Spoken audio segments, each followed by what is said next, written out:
ચાલો હવે એના પછીનો ટોપિક જોઈએ, કણનું સંતુલન.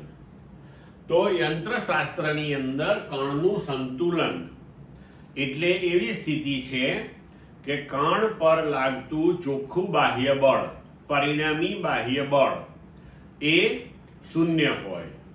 હવે જો કણ પર લાગતું પરિણામી બાહ્ય બળ શૂન્ય હોય તો ન્યૂટનના ગતિના પહેલા નિયમ અનુસાર આપણે સમજી શકીએ છીએ કે કાં તો કણ સ્થિર સ્થિતિમાં હોય અથવા તો કણ નિયમિત ગતિ કરતો હોય, એટલે કે અચળ વેગવાળી ગતિ કરતો હોય.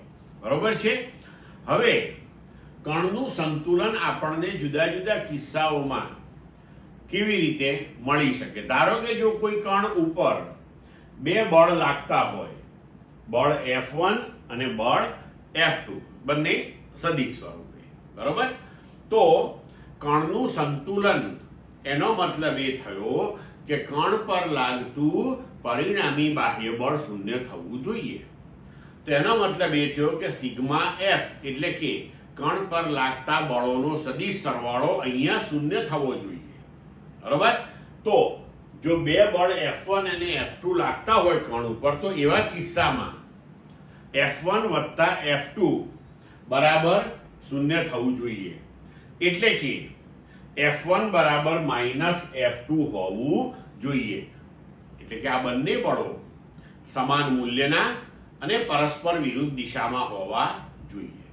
તો જ્યારે કણ પર બે બળ લાગતા હોય ત્યારે કણના સંતુલનની સ્થિતિ માટે આ શરત થઈ કે બંને બળો સમાન મૂલ્યના હોવા જોઈએ અને પરસ્પર વિરુદ્ધ દિશામાંના હોવા જોઈએ.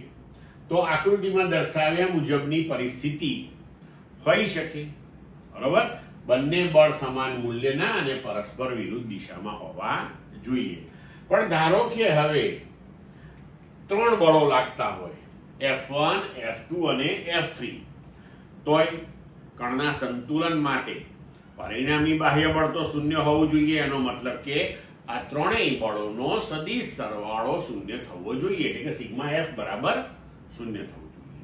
એટલે કે F1 વત્તા F2 વત્તા F3 બરાબર શૂન્ય થાય.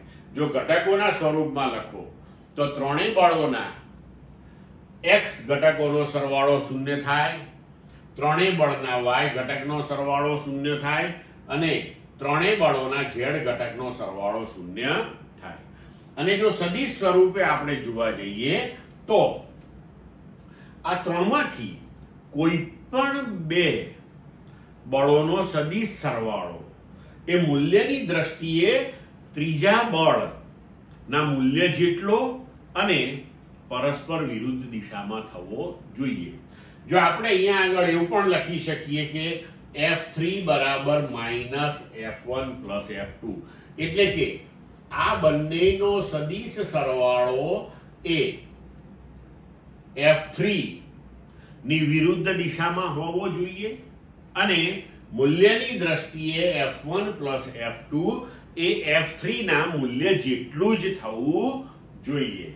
જો આકૃતિમાં આપણે આ વસ્તુ સમજીએ તો અહીંયા ધારો કે આપણી પાસે કોઈ કણ છે અને આ કણ ઉપર ત્રણ બળો આકૃતિમાં દર્શાવ્યા મુજબ F1, F2 અને F3 લાગી રહ્યા છે. તો F1 અને F2 નું પરિણામી બળ F1 પ્લસ F2 અહીંયા આકૃતિમાં દર્શાવ્યા મુજબની દિશામાં થશે. તો એ F3 ની વિરુદ્ધમાં મળશે હંમેશા, અને મૂલ્યની દ્રષ્ટિએ પાછું F3 જેટલું જ હોય તો જ આ કણ સંતુલનમાં રહી શકે, નહીતર કણનું સંતુલન આપણને પ્રાપ્ત થાય નહીં. તો હવે આ જ વસ્તુને આપણે વ્યાપક રીતે લખીએ તો કોઈ પણ કણ ઉપર જો n બળો લાગતા હોય, F1, F2, F3 up to Fn, તો કણના સંતુલન માટે આ n બળોનો સદિશ સરવાળો એ શૂન્ય થવો જોઈએ. ત્યારે જ આપણને તેની સંતુલન સ્થિતિ પ્રાપ્ત થાય. પણ યાદ રાખો કે સંતુલન સ્થિતિનો મતલબ એવો નથી કે કણ સ્થિર રહેવો જોઈએ. એ સ્થિર પણ હોઈ શકે અથવા તો નિયમિત ગતિમાં હોય, એટલે કે પ્રવેગ એનો શૂન્ય હોય, આ સંતુલન સ્થિતિ બનશે. ક્લિયર મિત્રો?